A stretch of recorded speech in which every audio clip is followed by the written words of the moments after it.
Halo, perkenalkan nama saya Yudhistira Putra Setiawan dari kelas Fiskal A. Di video kali ini, saya akan menjelaskan tentang pengenaan pajak penghasilan terhadap orang pribadi yang melakukan pekerjaan bebas. Sebagai permulaan, saya akan menjelaskan tentang filosofi penerapan perlakuan PPh terhadap orang pribadi yang melakukan pekerjaan bebas. Pengenaan pajak penghasilan atau PPh terhadap orang pribadi yang menjalankan pekerjaan bebas atau usaha memiliki dasar filosofi yang relevan. Mari kita eksplorasi beberapa aspek filosofi yang mendasari kebijakan ini. Yang pertama, ada keadilan dan kesetaraan. PPh pada pekerjaan bebas memastikan kesetaraan dalam kontribusi pajak.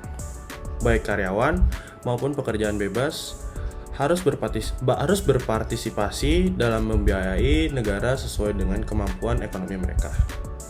Yang kedua, kontribusi berdasarkan penghasilan. Filosofi ini menekankan bahwa pajak harus berdasarkan kemampuan menyebar. Orang yang memperoleh penghasilan lebih tinggi dari pekerjaan bebas harus memberikan kontribusi lebih besar daripada mereka yang memiliki penghasilan lebih rendah. Yang ketiga, ada penghargaan terhadap keahlian. Pekerjaan bebas seringkali memerlukan keahlian khusus. Dengan memerlukan penghasilan dari pekerjaan bebas secara serupa dengan penghasilan usaha, kita mengakui nilai keahlian dan kontribusi para profesional. Yang keempat, ada pengawasan dan kepatuhan. PPh pada pekerjaan bebas memungkinkan pemerintah untuk mengawasi dan memastikan kepatuhan terhadap kewajiban pajak. Hal ini membantu mencegah penghindaran pajak dan memastikan keberlanjutan pendapatan negara. Yang kelima atau yang terakhir, perlakuan yang sama.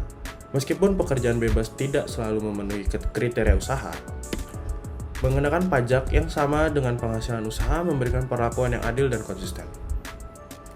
Dalam praktiknya, PPh pada pekerjaan bebas diatur secara khusus dalam Undang-Undang Perpajakan. Pekerjaan bebas mencakup berbagai profesi, mulai dari dokter hingga seniman. Dan wajib pajak yang termasuk dalam kategori ini harus mematuhi ketentuan perpajakan yang berlaku. Selanjutnya di sini ada teori yang berkaitan dengan PPh pekerjaan bebas. Yang pertama di sini ada wajib pajak penghasilan dari pekerjaan bebas. Yang pertama ada dua jenis pekerjaan bebas. Yang pertama ada pekerjaan lepas atau independent personal service dan pekerjaan dalam hubungan kerja atau dependent personal service. Selanjutnya ada wajib pajak yang termasuk dalam kelompok P adalah orang pribadi yang melakukan pekerjaan lepas atau pekerjaan bebas. Selanjutnya ada pekerjaan bebas yang dibagi menjadi dua kelompok. Pekerjaan bebas yang dilakukan oleh tenaga ahli atau liberal professional service seperti pengacara, dokter, arsitek, dan konsultan. Selanjutnya ada pekerjaan bebas lainnya atau other personal service seperti artis, seniman, penulis, dan peneliti. Selanjutnya ada modal utama. Pekerjaan bebas mensyaratkan adanya keahlian profesi atau keterampilan profesional. Dan yang terakhir, ada penghasilan dari pekerjaan bebas mendapatkan perlakuan pajak yang sama dengan perlakuan pajak atas business income, meskipun secara hukum tidak memenuhi kriteria kegiatan usaha. Yang kedua, ada dasar pengenaan pajak. Dasar pengenaan pajak pada pekerjaan bebas atau laba atas keuntungan. Wajib pajak berpenghasilan dari pekerjaan bebas yang berstatus tenaga ahli ditunjuk secara khusus sebagai pemotong PPh pasal 23 tanpa melihat apakah yang bersangkutan menyelenggarakan pembukuan atau tidak. Yang ketiga, ada penghasilan pekerjaan bebas menurut peraturan pemerintah. Penghasilan yang diterima atau diperoleh wajib pajak orang pribadi dari jasa sehubungan dengan pekerjaan bebas tidak termasuk penghasilan dari usaha yang dikenai pajak penghasilan yang bersifat final. Yang keempat, penghasilan pekerjaan bebas menurut hukum internasional.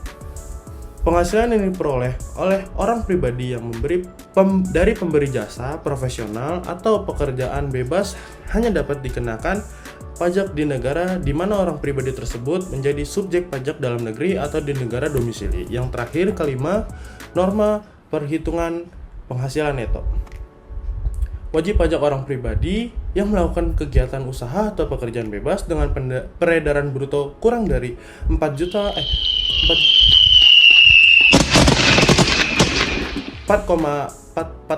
miliar 800 ribu dapat menghitung penghasilan neto dengan menggunakan norma penghitungan penghasilan neto. Selanjutnya di sini ada dasar hukum terkait pekerjaan bebas. Yang pertama itu ada definisi pekerjaan bebas. Pekerjaan bebas adalah pekerjaan yang dilakukan oleh orang pribadi yang memiliki keahlian khusus sebagai usaha untuk memperoleh penghasilan. Keahlian khusus ini membedakan pekerjaan bebas dari pekerjaan yang tidak memerlukan keahlian profesional. Pekerjaan bebas dapat dibagi menjadi dua kelompok, yaitu ada tenaga ahli dan profesi lainnya. Tenaga ahli meliputi pengacara, PPAT, dokter, akuntan, arsitek, notaris, dan konsultan. Kalau profesi lainnya termasuk artis, seniman, atlet, penulis, peneliti, penceramah, dan profesi lain yang bekerja secara independen bukan sebagai karyawan. Yang kedua ada dasar pengenaan pajak. Penghasilan pajak dari pekerjaan bebas dikenakan pajak dengan tarif progresif sesuai pasal 17 Undang-Undang PPH nomor 36 tahun 2008. Tarif ini berkisar dari antara 5% hingga 30%. Wajib pajak berpenghasilan dan pekerjaan bebas yang berstatus tenaga ahli ditunjuk secara khusus sebagai pemotong PPH pasal 23 tanpa melihat apakah yang bersangkutan menyelenggarakan pembukuan atau tidak. Yang terakhir, yang ketiga, kewajiban pembukuan. Wajib pajak berpenghasilan dari pekerjaan bebas harus menyelenggarakan pembukuan atau pencatatan meskipun secara hukum tidak memenuhi kriteria kegiatan usaha. Dasar penggunaan pajak adalah laba atas keuntungan. Selanjutnya di sini ada implementasi di Indonesia. Yang pertama ada pajak natura dan kenikmatan. Undang-Undang Harmonisasi Peraturan Perpajakan atau HPP menandai era baru perlakuan pajak atas natura dan kenikmatan di Indonesia. PPH atas natura dan atau kenikmatan dapat dibiayai oleh pemberi kerja dan merupakan penghasilan bagi pegawai penerima atau objek pajak. Yang kedua ada administrasi pajak natura dan kenikmatannya. Administrasi memiliki peran vital dalam sistem perpajakan. Ini termasuk meningkatkan efektivitas implementasi kebijakan dan memberikan kepastian hukum bagi wajib pajak. Kekosongan ketentuan teknis atas natura dan atau kenikmatan saat ini menyebabkan kompleksitas dalam tatanan administrasi. Yang ketiga, terakhir, pemotongan pajak atas penghasilan pegawai.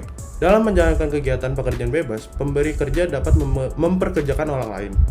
Dalam hal ini, terdapat kewajiban pemotongan pajak atas penghasilan. Yang terakhir, kewajiban pemotongan pajak lainnya, PPH pasal 23 atas sewa dan PPH final pasal 4 ayat 2 atas sewa tanah dan bangunan serta atas jasa konstruksi. Sekian penjelasan dari saya, kurang lebihnya mohon maaf. Ciao.